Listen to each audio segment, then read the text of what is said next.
Good morning.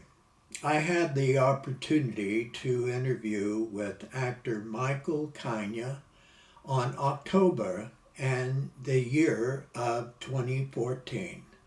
He played in Waiting for Godot at the Studio Theater at the Depot in Traverse City, Michigan.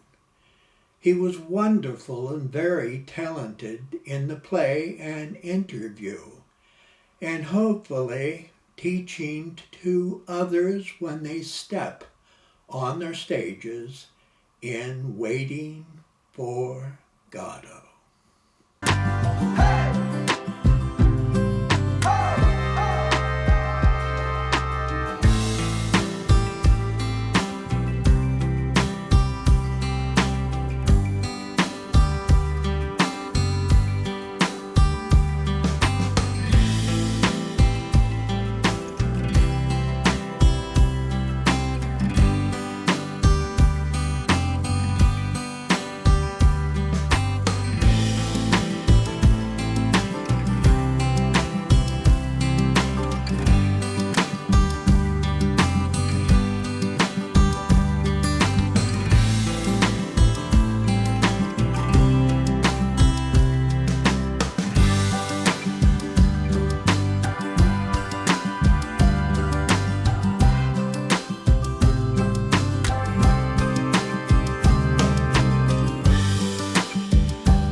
When Pozzo is leaving at the second act and he's blind and he says, they give birth astride a grave, and then my character, echoes that sentiment and sort of pushes that metaphor further, that image.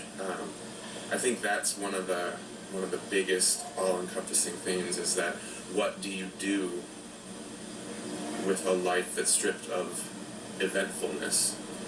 You either try to go to sleep, die, or make up your own eventfulness. You have to infuse your life with events, and it's taking that moment, like this brief flicker of a life, giving birth right by the grave, and then you stretch it out, and the elasticity of time, and what, in the end, what do you fill all of those moments and hours and days and years with?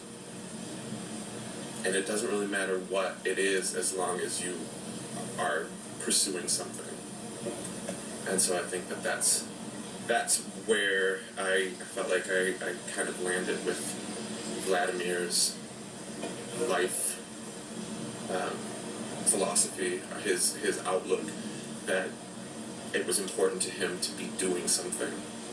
And Estragon always just wanted to hitting the off switch in more ways than one. And so it's that dichotomy, like, do you just check out, sign out, or hit the snooze button again, or do you rise against the sense of, what is the word? Meaninglessness, and actually accomplish something?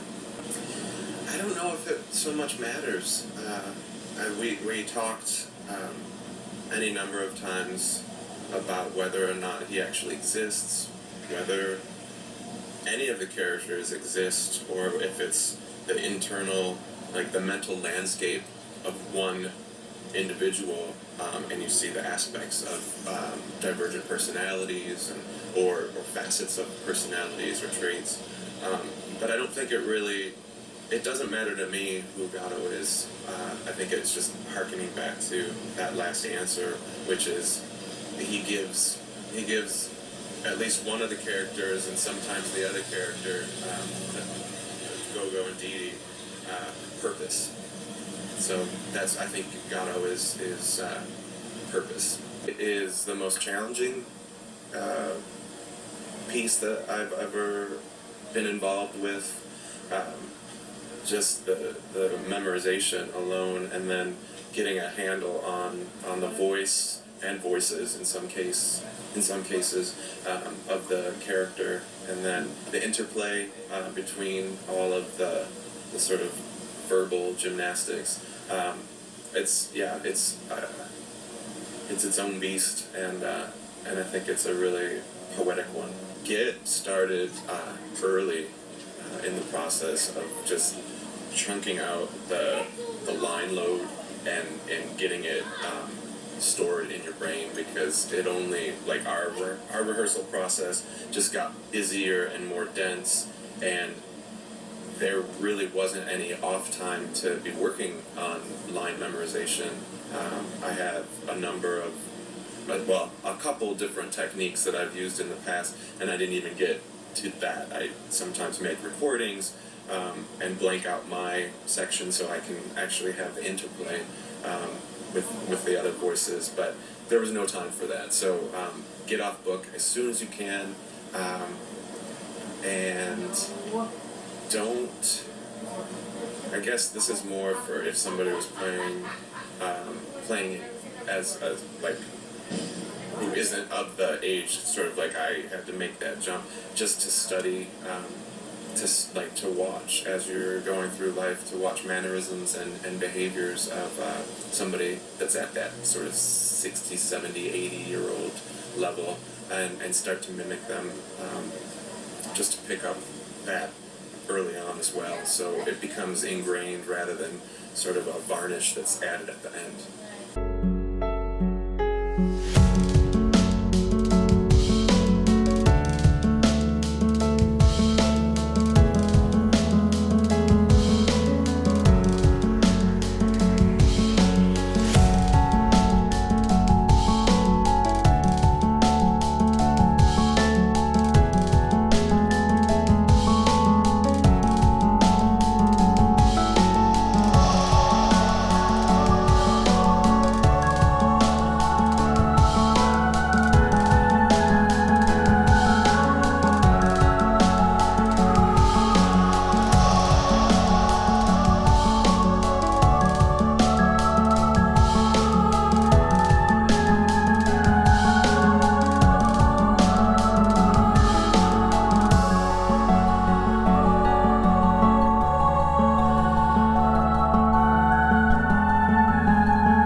For me, I would say it's right there at the top, at 10. I would say it's one thing that becomes apparent is that for Dee Dee and Gogo, but I think Dee Dee even more so, it's almost 2.5 hours of non-stop action and dialogue.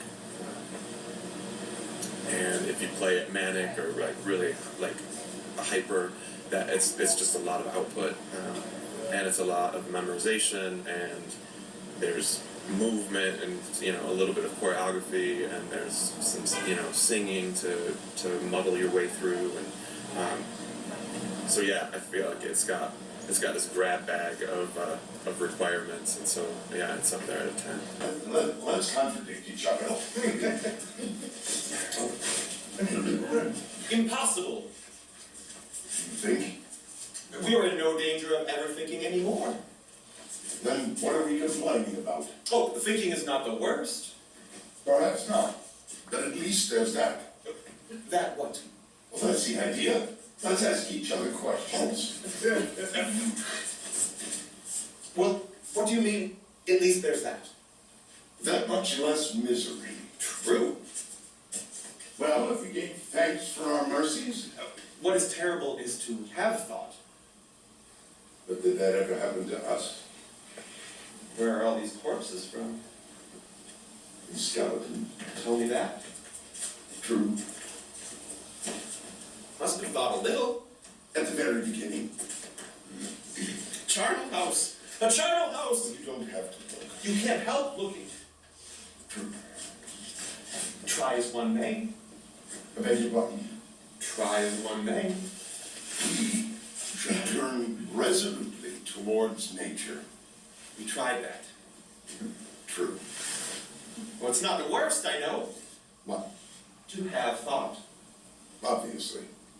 What we could have done without it.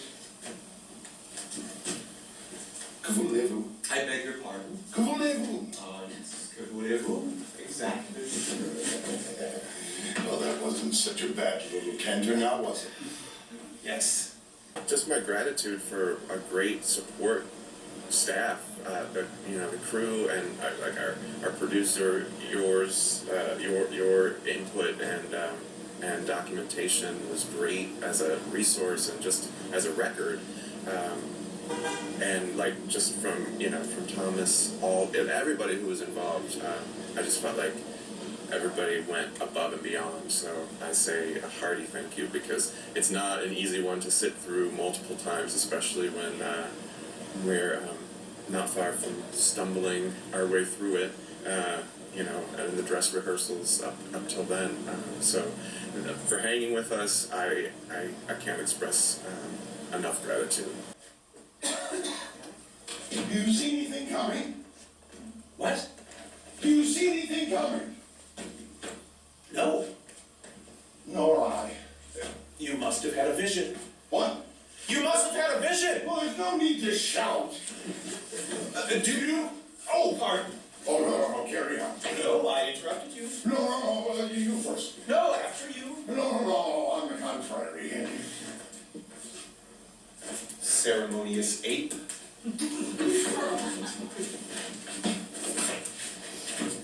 Punctilious pig. Finish your phrase, I tell you. Finish your own. Moron!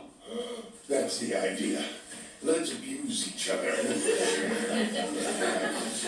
Moron! Vermin. Abortion! Morpian. Sewer rat!